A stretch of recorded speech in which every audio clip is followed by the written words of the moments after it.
एक आदमी रहता था। देखने में साधारण, पर दिल बहुत गहरा था। उसकी जिंदगी की सबसे बड़ी उलझन थी उसकी 3 बीवियां। तीनों से उसे कभी प्यार मिला, कभी तकरार। लेकिन एक बात थी जो उसे अंदर ही अंदर तोड़ रही थी। तीनों में ऐसी बुराइयां थीं जिन्हें वह अब और नहीं सह सकता था। एक दिन सूरज डूबने को था। नदी के किनारे हल्की हवा बह रही थी। उसी शांत माहौल में वह आदमी अपनी तीनों बीवियों को लेकर नदी के किनारे आया, एक आखिरी फैसले के लिए। सबसे पहले वह पहली बीवी की तरफ मुड़ा। तुम्हारे अंदर क्या कमी है? उसने शांत स्वर में पूछा। पहली बीवी ने मुस्कुराकर कहा, मैं बहुत खाती हूं और कोई भी चीज हो उसे संभाल नहीं पाती। आदमी कुछ पल चुप रहा, फिर बोला, ये तो छोटी सी बात है। पेट से ज्यादा दिल भरा होना चाहिए। ये कमी मैं झेल सकता हूं। अब वह दूसरी बीवी की ओर बढ़ा। तुम बताओ, क्या है जो तुम्हें मुझसे दूर कर सकता है? दूसरी बीवी ने सीधे आंखों में देखा और बोली, मैं लोगों से बहुत जल्दी झगड़ पड़ती हूँ।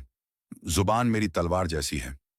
आदमी ने एक गहरी सांस ली और कहा, कभी कभी रिश्तों में आग भी जरूरी होती है। ये भी मैं बर्दाश्त कर लूंगा। फिर वह तीसरी बीवी की ओर बढ़ा। सबसे चुप, सबसे सुंदर, लेकिन सबसे रहस्यमयी। अब तुम्हारी बारी है। बताओ, क्या है वो बात जो तुम्हें सबसे अलग बनाती है? वो बीवी थोड़ी देर खामोश रही, फिर बेहद ठंडे लहजे में बोली, मैं किसी का एहसान नहीं मानती। मुझे किसी की फिक्र नहीं।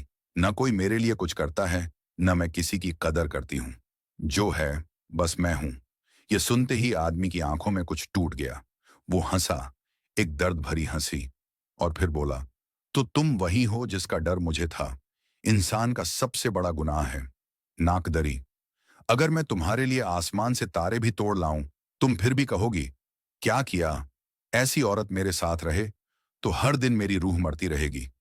उसने उसकी ओर आखिरी बार देखा और कहा, तुम्हें छोड़ रहा हूं क्योंकि तुमने कभी मुझे अपनाया ही नहीं। और फिर वो अपनी पहली और दूसरी बीवी का हाथ पकड़कर चुपचाप उस किनारे से चला गया। पीछे रह गई सिर्फ वो, अकेली, और अब कद्र करने के लिए कोई भी नहीं था।